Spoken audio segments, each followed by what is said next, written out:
Bismillahirrahmanirrahim. Assalamualaikum warahmatullahi wabarakatuh.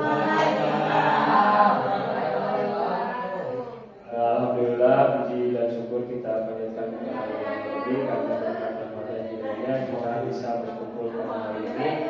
Kebetulan saya mengumpulkan kepada ibu di ruangan ini untuk mempresentasikan atau memaparkan tentang rencana tindak lanjut dari program diseminasi PKG PJOK.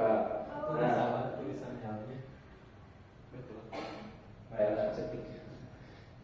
jadi untuk RTL-nya rencana tindak lanjutnya yaitu gobak sodor. Nah, permainannya adalah permainan gobak sodor menggunakan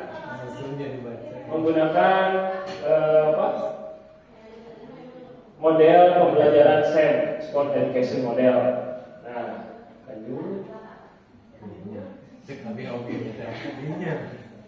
Nah, latar belakang dari pembentukan atau pembuatan modul ini yaitu karena permainan tradisional merupakan warisan budaya yang telah diwariskan dari generasi ke generasi.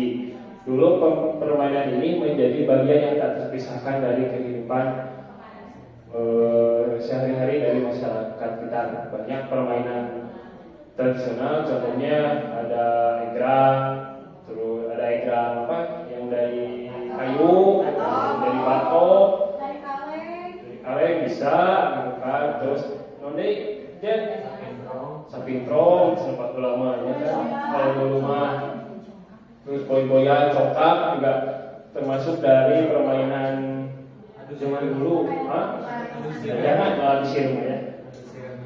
Nah, jadi karena dengan permainan tradisional diharapkan itu ada nilai-nilai kehidupan yang bisa tumbuh dari permainan ini. Contohnya yaitu kerjasama, sportivitas dan kreativitas. Jadi keberadaan permainan tradisional mulai terkikis, padahal permainan tradisional memiliki banyak manfaat baik untuk fisik maupun mental. Karena itu, upaya pelestarian permainan tradisional perlu terus dilakukan agar generasi muda tetap mengenal dan menghargai warisan budaya bangsa. Nah, ini adalah latar belakangnya. Kemudian lanjut. Nah, tujuan programnya yaitu yang pertama melestarikan permainan tradisional, meningkatkan fisik peserta didik, meningkatkan kerjasama, sportivitas dan komunikasi. Yang keempat, meningkatkan nilai-nilai sosial pada peserta didik. Yang kelima, meningkatkan kreativitas dan inovasi pembelajaran, menciptakan pembelajaran yang menyenangkan dan berpusat kepada peserta didik. Yang ketujuh, yang keenam, meningkatkan pembelajaran yang kolaboratif. Jadi maksudnya di sini adalah kolaboratif antara kami guru kelas dengan guru PJOK dengan guru kelas. Bisa juga dengan guru PAI. Nanti dari guru PAI pas pembukaan bisa memberikan doa-doa yang mustajab.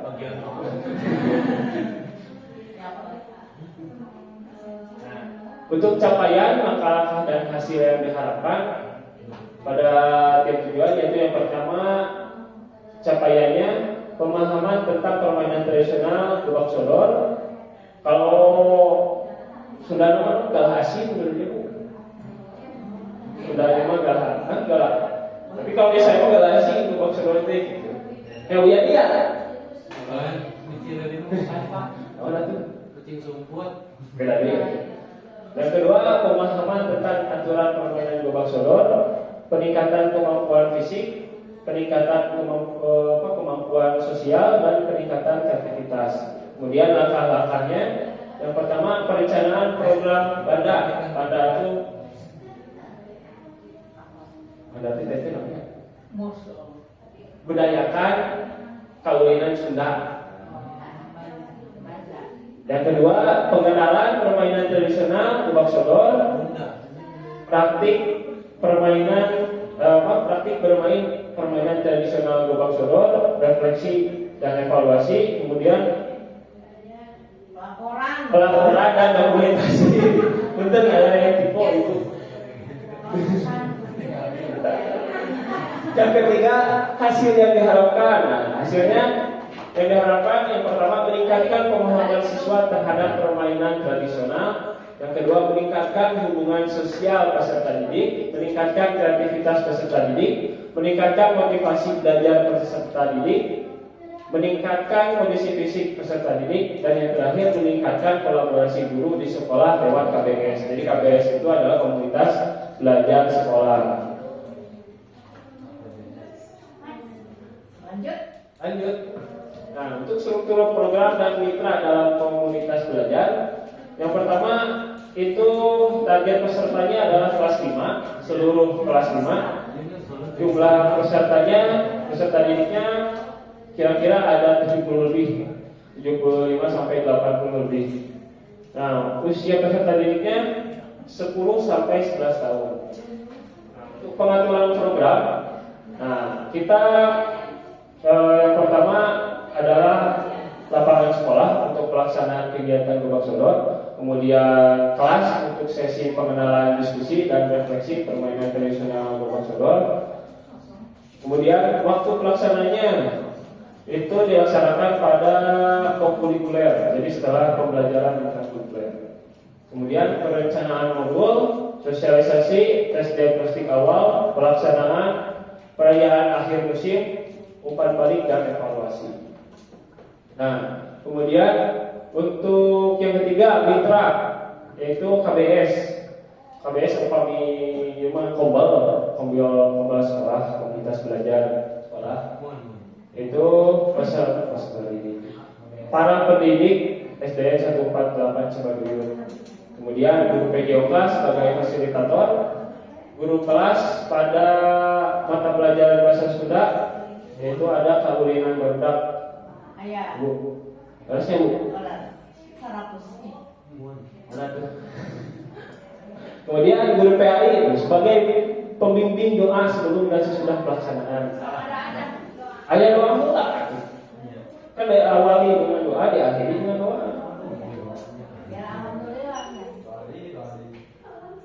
Nah, untuk pernyataan tentang kapasitas yang dimiliki kelas atau sekolah. Yang pertama, sumber daya yang dimiliki adalah lapangan sekolah, mempunyai tempat yang cukup luas untuk melaksanakan permainan tradisional. Kemudian alat permainan tradisionalnya kita alhamdulillah ada, baik itu egrang batok, egrang pembuat, hai, terus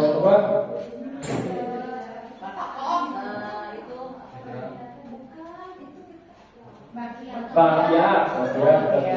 Kemudian lapangan untuk Gobak Sodor ada. Kemudian komunitas sekolah, nah dukungan dari kepala sekolah, pendidik dan keluarga sekolah.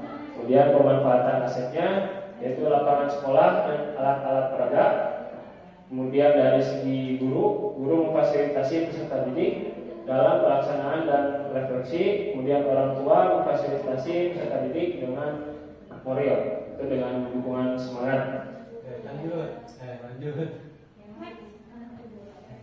Kemudian evaluasi, yang pertama itu ada di awal program dengan melakukan tes diagnostik awal kepada peserta didik, kemudian di tengah program dengan observasi keaktifan dan keterlibatan siswa dalam setiap peran yang telah diambil.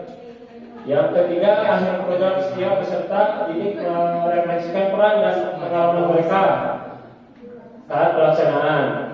Yang keempat, orang tua mengisi kuesioner perkembangan sikap peserta didik. Kemudian KBS melakukan refleksi secara pribadi dan juga kelompok tentang perencanaan, pelaksanaan serta evaluasi kinerja.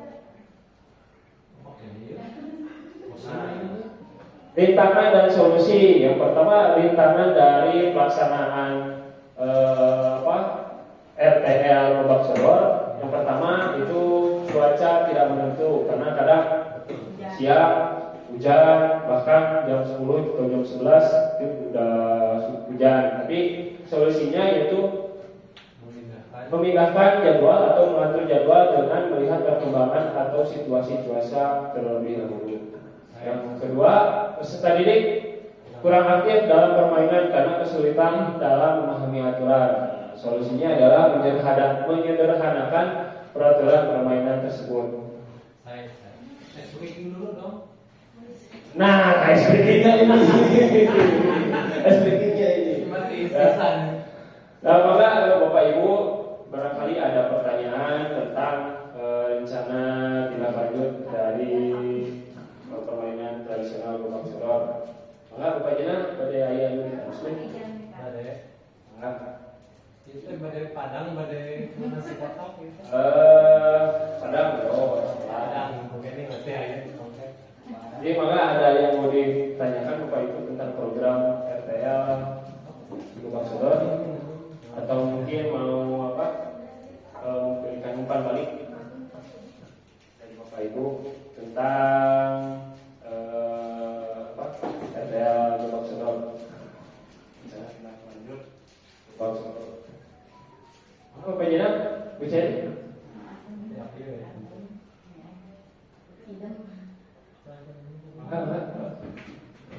Bapak Ginjal sebagai narasumber di kegiatan ini, saya mau bertanya Bapak Ginjal. Kalau Gobak Sodor itu di satu daerah apa di daerah lain namanya beda atau sama semua? Begitu Bapak Ginjal. Kalau Gobak Sodor itu secara bahasa mungkin lebih terkenalnya Gobak Sodor kalau di Indonesia, tapi kalau untuk di setiap daerah pasti berbeda-beda. Contoh di daerah saya Gobak Sodor namanya Galahasir. Jadi untuk permainannya memakai lapangan bulu tangkis. Kalau di kampung saya mah namanya totak. Jadi diganti raketnya pakai kayak bambu lagi gitu. Itu kayak Bukannya ini apa yang apa? Tangkis. iya bulu tangkis, tapi raketnya diganti gitu pakai kayu. Kalau pakai triplek gitu. Jadi Kalau Gobak Sodor Nah, permainannya itu lapangannya menggunakan kalau dulu mas saya menggunakan lapangan bulu tangkis. Nah, jadi layoutnya tuh atau lapangannya hampir mirip dengan lapangan bulu tangkis. Nggak ada netnya, tapi kita cuma pakai lapangnya aja gitu. Kalau yang mah nggak dipakai. Garis-garis. Ya, garis kayak apa? 2 kotak lah.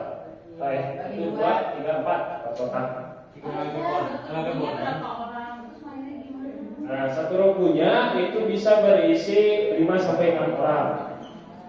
5 sampai 6 orang satu ronggunya. Jadi kan ada setiap garis itu nanti dijaga oleh 1 orang. Itu garis. Kalau untuk permainannya nanti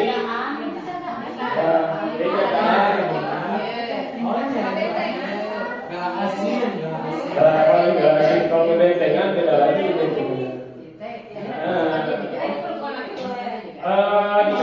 Dicampur, dipisah. Tetap kalau laki-laki sama laki-laki lagi nanti bertandingnya yang perempuan sama perempuan lagi bertanding. Jadi pada saat pembelajaran nanti, pelaksanaannya nanti, jadi nanti ada yang jadi pelatih, ada yang jadi supporter, ada yang jadi pemain, bahkan ada yang jadi manajer. Jadi mereka memiliki perannya masing-masing gitu, dari satu tim teh. Terus ketahuannya gimana? Nah, untuk pengetahuan tersebut nanti kita akan kasih dulu pengetahuan tentang bagaimana cara permainannya nanti. Jadi sebelum kita pelaksanaan ada satu sesi peserta didik kita berikan dulu pemahaman tentang peraturan, cara bermain, kemudian perannya mau apa. Jadi setelah itu baru kita ke pelaksanaan. Jadi waktu permainan juga nggak bisa ditentuin ya? Waktu permainan Kalau misalnya main bola 2 kali 45 menit, itu mah enggak. Jadi gimana ininya aja? Nah, kalau untuk cara mengetahui yang menang atau yang kalah, yang pastinya kita lihat dari cara atau pada saat penjaga. Misalkan contoh saya ngejaga Jenal yang lari, Kalau misalkan semua timnya kena, berarti yang jaga yang menang. Kalau misalkan yang lari semuanya lolos, berarti itu yang menang.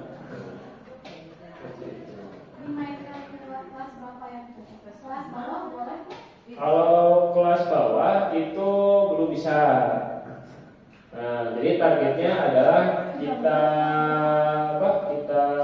laksanakan untuk kelas 5 terlebih dahulu. Kalau misalkan untuk kelas 5 berhasil dengan peraturan permainan yang ada, kita coba diterapkan nanti kelas bawah, tapi dengan modifikasi peraturan yang memang sesuai dengan tubuh mereka. Nggak pakai alat, kita hanya membutuhkan lapangan serta lapangan dengan menggunakan garis. Lapangan dengan garis. Baik, ada pertanyaan lagi? Ya, baik. Terima kasih Bapak Ibu yang sudah hadir. Mohon maaf bila ada tutur kata saya yang tidak mengenakan hati. Terima kasih. Wassalamualaikum warahmatullahi wabarakatuh.